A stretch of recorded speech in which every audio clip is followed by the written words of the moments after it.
नमस्कार जी। आज के लघु कथा एपिसोड में मैं आपको एक सच्ची घटना सुना रहा हूँ। ये भरतपुर राजस्थान की है। अच्छा, इसमें पात्रों के नाम बदले हुए हैं क्योंकि अच्छा नहीं लगेगा पात्रों के नाम पता चले। मैंने उनसे बात की थी तो उन्होंने कहा हाँ, ये आप लोगों को बता सकते हो, लेकिन यह है कि भी थोड़ा हमारे नामों को तो क्योंकि अच्छा नहीं लगेगा। लेकिन फिर भी कह रहे थे अगर किसी को पता चल जाएगा तो हमारे को कोई एतराज़ भी नहीं, लेकिन फिर भी मैंने सोचा कि पात्रों के नाम बदल दिए जाए। बहुत ही प्रेरक प्रसंग है और ये जो घटना घटी ये मेरे सामने घटी। तो क्या था कि ये एक माँ और बेटी की शादी हो रही थी और सब विदाई कर रहे थे। तो फेरों के बाद जब सवेरे डोली विदा हो रही थी तो स्वाभाविक रूप से मायके में जो है बेटी के पियर में सब लोग आंसू बहाते हैं, विदा करते हैं, दुख गमगीन तो हो जाते हैं, दुखी होते हैं। तो माँ वो जो है अपनी बेटी को एक थोड़े से कमरे में लेके गई और उसने दो उपहार दिए अपनी बेटी को, बिल्कुल विदा के वक्त जब सब जाने को तैयार थे। तो सब लोग भी चौंके कि क्या बात है। तो लेकिन माँ ने उसको दो जो है छोटे छोटे गुल्लक टाइप के टिफिन बॉक्स दिए। गुल्लक ही बोल सकते हैं उनको, मिट्टी के तो नहीं थे लेकिन स्टील के थे। तो उनको ताला भी लगा हुआ था उन पे। तो छोटे छोटे मिनी बॉक्स थे। तो वो उसने अपनी उसको दिए। तो उसने कहा कि ये क्या है माँ? उसने थैले में बंद थे तो उन्होंने कहा कि ये क्या है? बेटी बोली। उसने कहा देख बेटी, एक सुख का बक्सा है और एक दुख का बक्सा है ना? और जब भी तेरे ससुराल में कोई दुख हो तो ये उसमें 1 रुपये, मतलब ससुराल वाले तेरे को तंग करें, परेशान करें, तो तू इसमें 1 रुपया का सिक्का डाल दियो। और जब तेरे को ये दूसरा सुख का गुल्लक है, जब ससुराल में किसी वजह से तेरे को सुख मिले तो इसमें तू 1 रुपया डाल दियो। वो माता की इसका क्या मतलब है? माँ ने कहा कोई बात नहीं, तू मेरे कहने से कर लियो, बस इतना सा कर ले। ठीक है, उसने भी कहा जब माँ कह रही है तो मेरे को मानने में क्या जा रहा है। तो उसने वो जो है दोनों बक्से अपने पास रख लिए। सबने पूछा लेकिन उसने कहा ठीक है, माँ ने की उपहार दिया है। तो वो ले गई ससुराल में और अपने जाकर के अपने रहने लगी। अब साल भर तक तो उसको कोई वो नहीं होता था, लेकिन एक बात ध्यान रखी उसने कि जब भी वो कोई बात होती थी ससुराल में खुशी की तो वो उसमें 1 रुपया डाल देती थी। अब साल भर तो साधारणतः खुशी में ऐसे ही नेक टोले में खुशी में बीत जाता, तो वो रुपया डाल देती। कभी कभी कुछ तू मैं या कुछ उसको नाराजगी होती थी तो उसके लिए भी दुख का भी उसको दुख पहुंचता था, तो 1-2 रुपये 1 रुपया उसमें तब भी डाल देती थी। अब क्यों डालना 1 रुपया था तो उसको कोई दिक्कत नहीं होती थी, वो एक का सिक्का लेके उसमें डाल देती थी। तो ऐसे करके धीरे धीरे अब उसके साल 2 साल बच्चे हो गए, बच्चे बड़े हो गए। थोड़ा सास से भी अब 2 बर्तन रहेंगे तो खड़केंगे भी। अब सास से भी थोड़ा सा, पति से भी थोड़ा, क्योंकि अब ज़्यादातर पहले वो अकेली थी, फिर उसकी देवरानी भी आ गई और फिर उसके भी बच्चे हो गए, 2 बच्चे हो गए, और उसकी देवरानी के भी बच्चे हो गए। तो अब वो थोड़ा सा जो उसको लाड़ मिल, क्योंकि वो घर की बड़ी बहू थी, जो उसको पहले लाड़ मिलता था वो दुलार उसको मिलना कम हो गया। तो अब वो जब दुलार मिलना कम हो गया तो वो फिर बहुत दुखी हुई और दुखी होकर के एक दिन अपनी माँ को फोन करा कि ऐसे से माता जी, मैं तो अपनी ससुराल से बहुत दुखी हूँ, मैं यहाँ नहीं रह सकती। माँ ने बोला अरे 2 बच्चों की माँ हो गई, अब ये क्या तो बात करिए कि मैं यहाँ नहीं रह सकती। अरे ब्यादी ठ्यादी अपनी गृहस्थी संभाल। उसने कहा नहीं, अब चाहे कुछ भी कर लो, अब मैं यहाँ नहीं रह सकती। उसने कहा कमाल कर दिया। तो उसने कहा अच्छा चल तू एक बार आ जा थोड़े 1-2 दिन के लिए पियर, और बस वहाँ से झगड़ के मत आइयो। वैसे कहे तो या मैं कह देती हूँ दामाद जी को या तेरी सास को, वो तेरे को मेरे से मिलने के लिए भेज देंगे। तो माँ ने कहा, उसकी सास से बात की, उसने कहा कि भी ऐसे ऐसे मेरी बेटी को 1-2 दिन के लिए भेज दो। वो तो पहले ही उससे आपस में तू मैं कारण से दुखी थे। उन्होंने कहा अच्छा ये भी 1-2 दिन पियर रह के आएगी तो वहाँ पर जाकर के थोड़ा इसका मन बदल जाएगा। तो वहाँ आई तो माँ ने बोला क्या बात होगी? तो कहती क्या बात क्या हो? तो सारा दिन सास जो है ये नहीं करा, वो नहीं करा, पोते को ऐसे कर दिया, इसको ऐसे कर दिया थे। हम तो कुछ है नहीं, वो हमारे अब जो हमने 2 बच्चे पैदा करे अब वो उनसे हमसे बढ़ कर के हो गए। हर वक़्त उनका ध्यान करती है, ये कर दे, वो कर दे।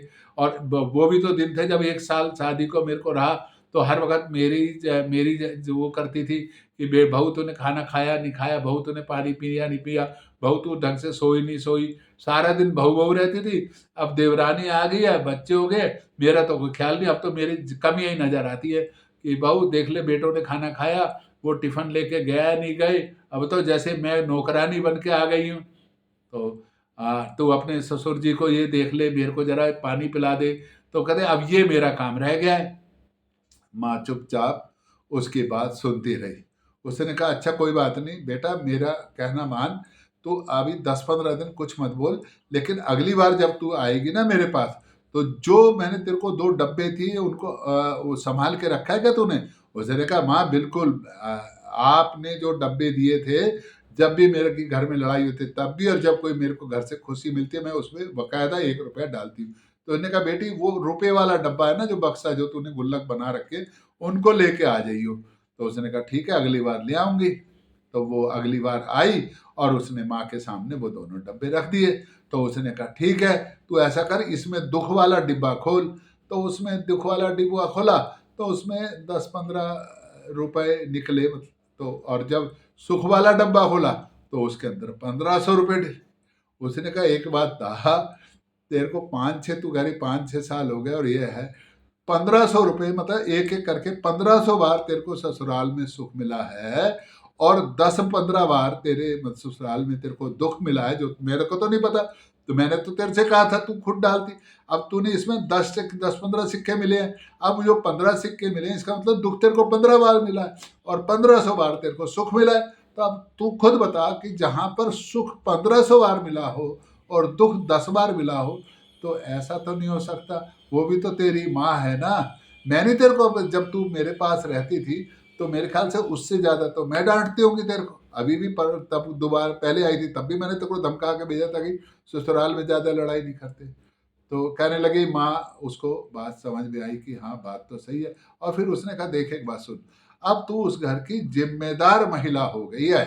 पहले तू उस घर की बहू थी, नई बहू थी, तो तेरी सास भी समझती थी कि भाई ये घर में आई है, तो तेरे से बड़ा कोमल और सहज व्यवहार करती थी। अब तू उसके बराबर के उस घर में, अब तेरा भी अधिकार हो रहा है। अब जब तेरा भी अधिकार है, तो वो घर में बड़े होने के नाते घर के जो काम छूट गए होते हैं, जहाँ तेरी लापरवाही होती है, अब अपनत्व आ गया है। देखो एक बात सुनो, जब तक अपनत्व नहीं आता तब तक टोका टाकी नहीं होती, तब तक तो आप ऐसा खा लो, आप पानी पी लो, आप ये कर लो। अब जब अपनत्व आ जाता है तो फिर टोका टाकी होती है, और उस टोका टाकी में ज्यादा उसको सहजता से लेना चाहिए, है ना। और फिर दूसरा होता है कि अपनी प्रवृत्ति का भी है, किसकी कैसी प्रवृत्ति है। अब अगर मान लो आप जरा जरा सी टोका टाकी में अपना ससुराल छोड़कर पियर आ जाओगी, तो पियर में तो आपको ज्यादा टोका टाकी होती है। वो एक बार ऐसी जब बात चल रहे थे तो एक हमारे मित्र की लड़की है, मैं गया तो वो अपने ससुराल आई हुई थी। मैंने कहा तुम तो अब मजे में, कहते कहाँ मजे में हूँ, है ससुराल में ज्यादा मजे में हूँ, यहाँ तो आई हूँ तो कभी भाभी ऑफिस जा रही है तो उसका डब्बा पैक कर रही हूँ, भाभी के बच्चे जा रहे तो उनका डब्बा पैक, कभी किसका कभी किसी का। मैं तो आई थी पियर में आराम मिलेगा, यहाँ तो और दुगना काम हो रहा है। पर एक देखो, उतना काम करने के बाद वो रिलैक्स थी, क्यों? क्योंकि उसने उसको अपना माना हुआ था। हम ससुराल को अपना नहीं मानते, हम बोझ मानते हैं। सास ससुर को माँ बाप नहीं समझते, हम समझते नहीं ये सास ससुर है, ये इनका रिश्ता उतना नहीं है। और ससुराल में भी हम अपने माँ बाप की चिंता ज्यादा करते हैं। अरे देखो एक बात सुनो, अब जब तुम ससुराल आ गए हो तो तुम्हारी जिम्मेदारी तुम्हारे सास ससुर की सेवा करनी है, तुम्हारी भाभी की जिम्मेदारी अपने सास ससुर की सेवा करने की है ना। अगर तुम्हारी भाभी अपने माँ बाप की चिंता करेगी, तुम्हारे सास ससुर को दुख देगी, तो दुख होगा ना होगा। इसी तरीके से तुम अगर उस जहाँ पे तुम अपने ससुराल में अपने सास ससुर को दुख दोगी, तो जो उनकी नंद है उसको दुख होगा नहीं होगा। तो अपनी अपनी रिस्पॉन्सिबिलिटी अगर हम अपनी अपनी जगह समझेंगे, तो उसकी माँ ने कहा कि बेटा फिर ससुराल भी अपना घर लगने पड़ेगा। और जब 2-4 बड़े 2-4 छोटे होते हैं, तो एक दूसरे को मनाना समझाना बुझाना होता ही है। तो उस छोटी छोटी बातों पर उनको ज़्यादा ध्यान नहीं देते।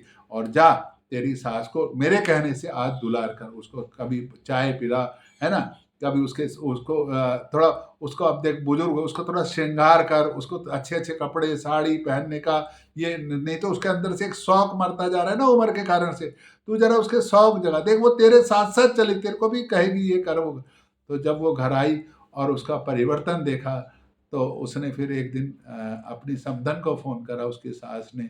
उसने कहा, "बहन जी, आपकी दवाई काम आ गई।" तो परिवार है, आप समृद्धि से रहिए। बहू भी बेटी होती है और अगर बेटी बनी है तो उसके कुछ लाड़ दुलार को सहिए, और अगर बेटी बनाई है तो बेटी जैसा व्यवहार कीजिए, और अगर आप बेटी बनी है तो बेटी को अपनी माँ और बाप जैसा सास ससुर को समझना पड़ेगा।